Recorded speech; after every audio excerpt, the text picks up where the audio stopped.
What's up, guys? I'm Evan Thorpe. I'm Steven Ruiz. And this is our NFC West predictions and breakdowns.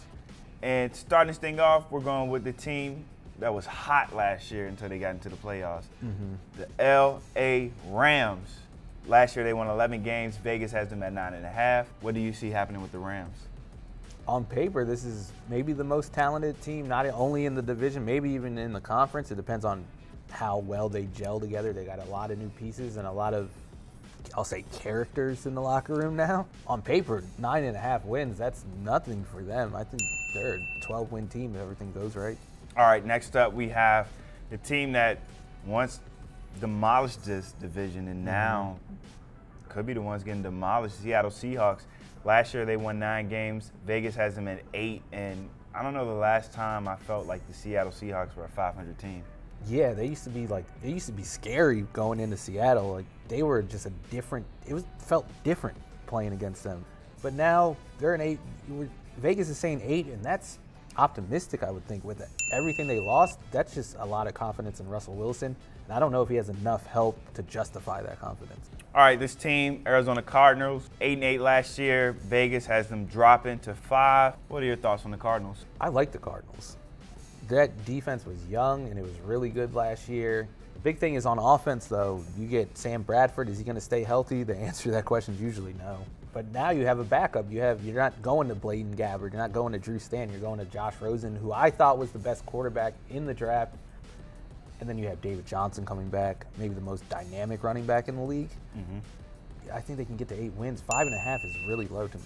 Last but not least, the team that ended the year with a win, San Francisco 49ers. Last year they won 6 games. Vegas has them at 8.5. Do you see Jimmy G living up to 8.5 wins? I think it's a little too much too soon with them. I want to see Jimmy G play a whole season. He's got I think we're kind of ignoring the issues he has just because of that 5-0 record. He had some problems with accuracy, missed a lot of easy throws because of his footwork. They win 9 games at the most. I'm not going 10 wins. I don't think they make the playoffs just yet.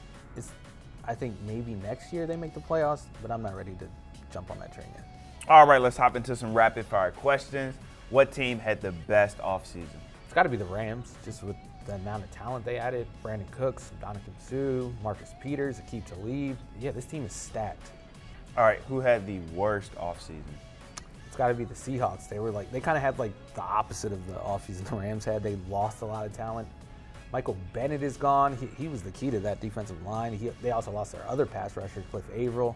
Cam Chancellor's gone. Richard Sherman's gone. That's the identity of that defense. Earl Thomas wants to be gone. Yeah, Earl Thomas might not even be on the team by September. That's a lot of talent to replace, and they didn't really replace it. So is it safe to say Pete Carroll's on the hot seat?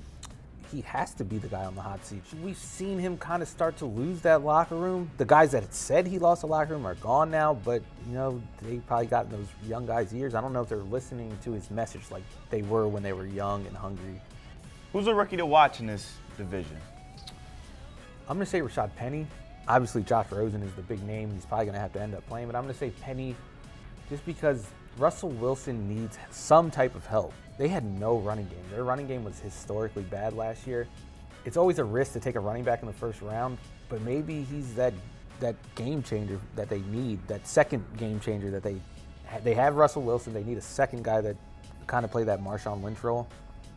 You don't sound too confident about that. Biggest X factor going into this season? I'm going to say the Rams locker room. Not even just the chemistry issue. Now you have Aaron Donald, who apparently is willing to sit out the whole season. He's not worried about the deadline where he has to show up in order to become a free agent next year. I don't think the Rams are going to pay him what he wants. He reportedly wants over $20 million. That's a lot to pay for a defensive tackle, even one as good as Aaron Donald. But will that stop you from picking him to win a division? No, not at all. I think Aaron Donald eventually shows up. He does Aaron Donald things, just dominates games. I think they put all those pieces together. Sean McVay produces another great offense, and they run away with the division.